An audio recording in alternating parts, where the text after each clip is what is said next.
Hello everyone, I'm Andrea, aka Mrs. C, and today I will teach you all how to draw Dr. Martin Luther King Jr., American civil rights activist and Baptist minister. He was born January 15th of 1929 and passed away April 4th of 1968. For this project, you will need a piece of paper, a pencil, a sharpener, an eraser, and coloring supplies. Let's find a comfortable place to work and get started. First, let's draw a circle. The circle is going to make the top part of his head and also be the general region where we're going to put the eyes and the nose. After you draw the circle, please draw two lines. One that goes straight through the middle, vertically, and another one that goes from left to right, right through the middle. That is a horizontal line. We need to draw what looks like half of an oval that goes from this side to the other. Now, before you do that, let's use our fingers, or you can use a ruler to measure the distance from the middle of the circle to the bottom of the circle. That's how far this line needs to go. That's going to be the chin. Let's bring that line through that chin, make it hit the bottom, and let's erase the bottom part of the circle that's inside the face. Erase this line that went through the middle of the circle, and then erase that bottom part of the circle. We have to draw the eye line. The line where the eyes are going to be is halfway from the top of the head to the chin. You can use a ruler or you can use your fingers. I often use my fingers, so don't think it's weird if you're not doing it. I have a lot of former art professors that did the exact same thing. I'm going to use my fingers, decide, this is where I want the eyes to be. Remember, everything up here is going to be the brows, and then the forehead, and then the hairline. Now we need to draw a line for the nose. The nose is going to be halfway between the eyes and the chin. The mouth is going to be halfway between the nose and the chin. If after you have drawn the mouth, you decide that you want to make the chin a little smaller or a little bigger, that's absolutely fine. A couple times when I've done portraits of faces, I've had to readjust the chin and the jawline. That's absolutely fine. But this helps us get an idea of where everything should be in the face. First thing we're going to do is draw his eyes. The eyes are shaped like almonds or footballs, but often I find that the curve on top is steeper than the curve below. The curve of the bottom eyelid, it's going to be a little more flat or closer to that eye line. Now, one thing you have to keep in mind before you start pressing hard to make any permanent marks, the eyes usually have the same distance between them to put another eye. So let's use our fingers or our pencils. Often I use a pencil to measure this. Let's see here, it's about the length of my eraser and the metal part on the end of my pencil. The circle for his corneas, that's the part of his eye that's dark. But for this, I'm not going to make it look perfectly in the middle, looking straight at the viewer. I want it to be off to the side and look like the top part of the cornea is hidden under his eyelid. Make sure that wherever you put the cornea in the one eye, you put it in the exact same place in the other eye and make it the same size and shape. Now I'm going to draw the light spot or the highlight. The highlight is where the light is being reflected on the eye. Make sure they're also in the same place because I put the highlight towards the right of this cornea. I'm going to do the same with the other one. And then I'm going to color that in. Don't forget to draw the eyelid. The eyelid is going to be that fine line that goes over the top of his eye. The average nose is as wide as the distance from one corner of the eye to the other, and the shape of the nostrils kind of looks like a C that's a little crooked. You make the nostrils as big or as small as you want them to be, or as how they appear with whatever subject you are drawing. So right now I'm going to draw a little curved line to make the outside of the nostril over here, and another curved line to make the other side of the nostril over there. Remember, they have to be the same height, same size, just flipped. They need to reflect each other. We want to make the opening of each nostril, and for Dr. King's nostrils, the openings kind of come a little closer together. Here's that middle part of the nose. I'm just going to draw a teeny tiny U right here, and then draw what looks like a super flat bridge line right on the inside of each side of the nose.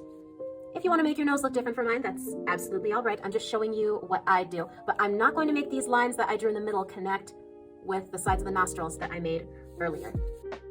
Growing up, I made my lips pretty basic. I usually drew the top of a heart for the upper lip, and then I drew a U-shaped line for the bottom. But as I grew up and I tried to do more realistic portraits, I realized that every shape of every mouth is very unique, and that's kind of a fun challenge, especially when it comes to portrait drawing. First thing I'm going to do, draw where the corners of the mouth will be.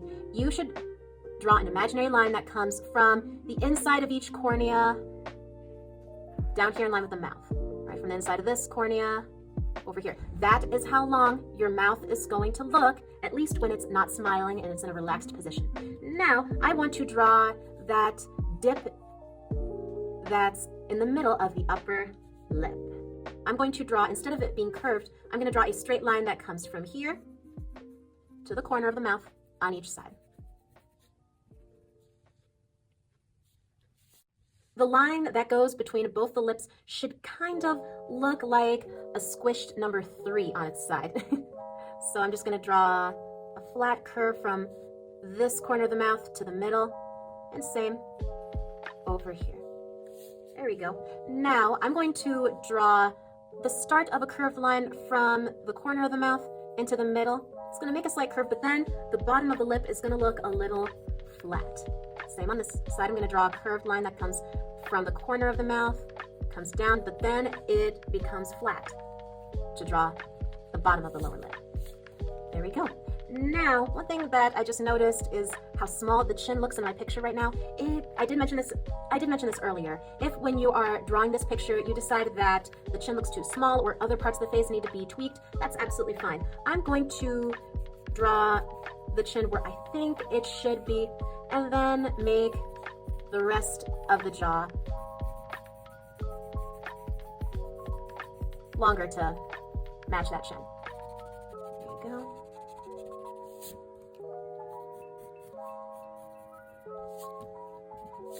We're going to draw the mustache.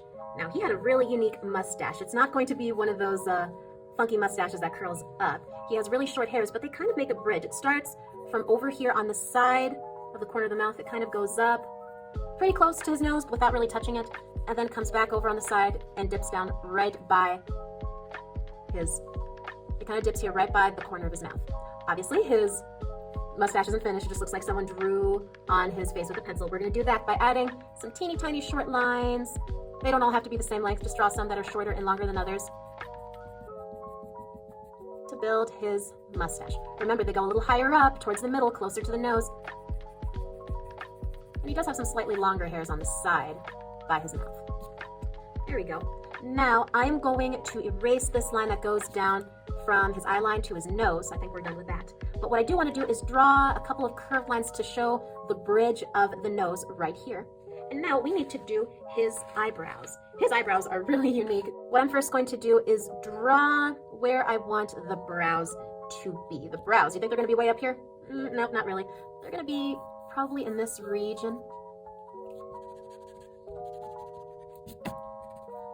I'm going to draw where I think each of his brows should be. And when it comes to drawing the brows, it's okay if they don't look like they're both even, because some brows might have one that's a little higher up than the other, especially when the picture is showing someone who's turning towards something on the other side of the picture. Now, I'm going to draw just the shape of what I think his brows are doing. It kind of comes at a slant on the inside, but then curves down over here. Then draw another one that's pretty close to where the other one is, and then curves down. There we go.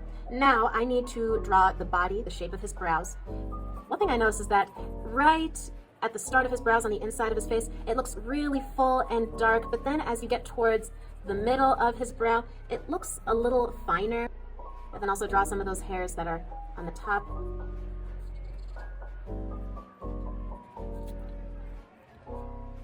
Yeah, because he did have bushy brows.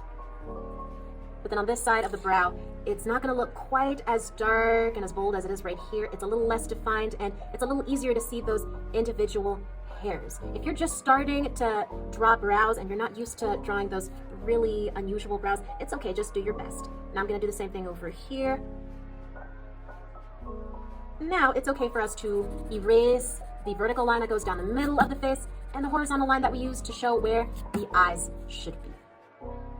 I noticed that his cheeks weren't this flat. They were a bit rounder, and there should be a curved line that starts right here in line with the eyes, kind of comes out, but not too far, otherwise he's going to look like a chipmunk. Just comes out a little farther, and then comes back in to the chin. His ears were very difficult for me to draw the first time I did his portrait. But keep in mind, the ears usually start right here in line with the eyes, and then they stop right in line with the nose. First, I'm going to draw a little U that's in line with the nose. This is going to be the earlobe, and I'm going to erase these lines right here, and I'm going to draw a slanted line that points up to make the top of his ears. After I do that, I'm going to draw a curved line that comes over, kind of looks like a half circle, and then comes back down here to the earlobe. I'm going to draw the top fold of the ear. This is really challenging. It's going to take a while to pay attention to all the lines and the folds that you draw in the ear, but first I'm going to draw what kind of looks like a V at the top, very close to the top of each ear. Only don't make it quite so pointed. It should look kind of like an upside down V, but not quite so pointy that you could pop a balloon with that line there. Now I'm going to draw an upside down U to show the start of the earlobe. That's usually where the earring would be for men or women that have earrings. Just show the upside down U to show where the earlobe ends right there. Now I'm going to draw a half a circle that comes from the side of the face right at the bottom of that V. Makes a half circle that goes from here to there. So that half circle should go from the bottom of the V that attaches to the head over here to the top of the earlobe. Draw that half circle up here too. Let's draw one more slightly curved line that connects this top part of the inside of the ear to the earlobe. All right, now we have the ears. We do need to work on the hair. Now, before we get to the hair, we need to get the distinct shape of the hairline. Let's try to find that point where we made that vertical line that goes through the middle of the face. Right at the top of the forehead, we see a little dip in the hairline. When it's really pointed, that's usually called a widow's peak. I'm not sure how many of you have friends or family that have a widow's peak hairline. That's where the part of the hairline that's right at the top of the forehead kind of comes down into a really deep point. But that's not the case here. It's not a really deep point. It's just a slight dip right here. Now let's draw a curved line that comes around the face right here, but then make it kind of come up here by his temple. I'm gonna do another curved line over here, but don't make it go so far from the face, otherwise it'll make his head look bigger than it actually is. Want to make his head have normal proportions. Make it stop right here inside the face that we have right here. Now let's draw a straight line that goes from this point right here, where we drew the temple. Draw a straight line from here to where the ear attaches to the head. Same over here. There we go. He didn't really have a really tall hairstyle. His hair was cropped short in pictures. We just want to make it look slightly slanted without giving him more hair than he had. Now let's draw a bridge line that comes up over the head and then ends over here. All right, now we have his hair. Let's draw a line that comes straight down, but then stops halfway to the chin, because then we're going to draw a line that doesn't quite go straight. It comes towards the chin, under the chin, and then stops somewhere underneath his right nostril. There we go. Now we want to draw the other side of the neck. For this, that side of the neck isn't going to line up right here with the ear because his head's turned. This side of the neck, it's going to be somewhere under his eye, preferably closer to the corner of his eye. Now let's draw this side of the neck coming straight over. There we go. But don't make these lines connect. There's a reason why we're not going to make them connect. Let's draw a curved line that comes from this one right here, comes up, and then stops in the middle of this line. This is going to be the part of the neck that we see above his collar. Let's take this line that we made right here and make a little triangle with it. This is going to be the little bit of this collar that we can see from his shirt. Now we are going to draw another straight but slanted line over here that's pointing in the opposite direction from this one. All right, now we are going to draw a tiny line up here. This is going to be the back of his collar up here. Let's draw a little short line to make that side of his collar, but don't make it so big that it's going to make his neck look longer than we want it to be. Now let's draw a slanted line to make the bottom part of his collar. Here we go. We are going to draw this line again, but we're going to make it look longer. It's going to go down, down, and then disappear off the edge of the paper. So this is going to be the inside of his lapel that goes off of the paper because we can't see the rest of his suit. This is just a drawing of him from the shoulders Now let's draw his tie. To draw his tie, we're going to draw what kind of looks like a triangle or a V that's poking out from between his collars. The top of the tie should not be as pointed as it is right here. Let's draw a bridge or a frown line that cuts off that point right here. Now let's draw two curved lines to make both sides of his tie that hangs down over his shirt. This one's going to curve over and then disappear under the inside of this lapel, and then draw another curved line that starts curved but then comes straight down. All right, now don't worry about making this shoulder come out too far. Let's just draw what looks kind of like, we're going to draw his shoulder over here. We're going to draw a straight line that comes out from the side of his collar up here. It's going to come straight over, then curve down right there.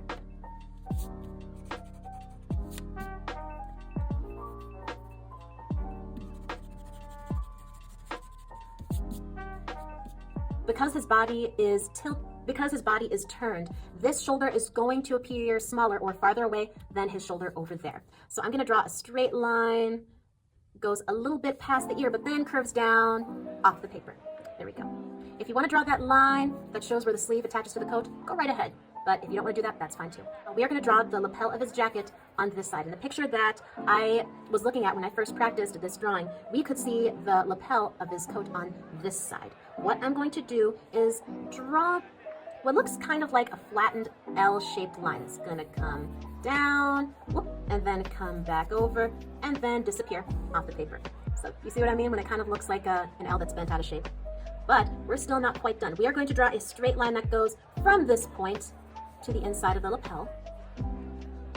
After you draw that line that goes from this point to the inside of the lapel, let's draw a little V with the point lining up with this line we drew just now. And then erase everything outside of that V to make that little cut in the lapel. Let's draw his other shoulder. This shoulder is going to look a little bigger. Just draw that straight line. Don't make it so much bigger than this one, but just a little larger, and then make it curve down into the side of his arm. If you drew that line over here to show where his sleeve is, go ahead and do that over there.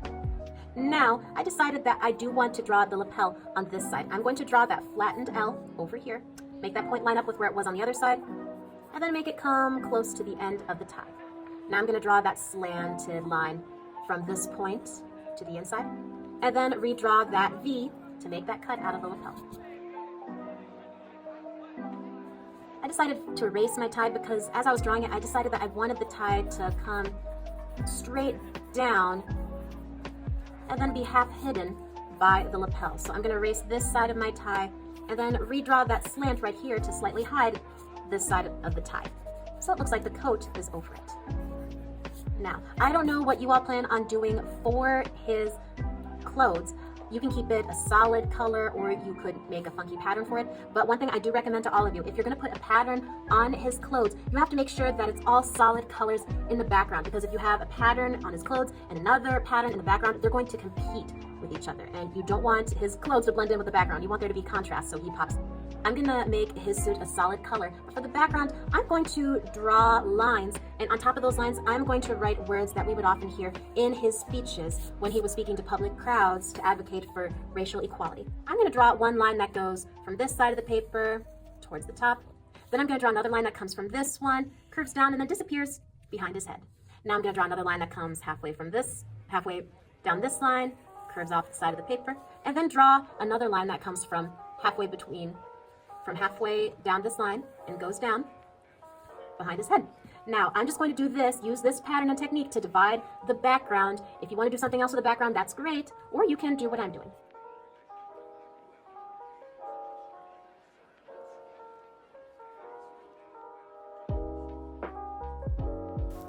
Great job, everybody. If you're new to my channel, please click subscribe below so you can get notifications whenever there's a new video on Art with Andrea. If you want to say what you liked about this video or suggest what I should draw next, leave a comment below.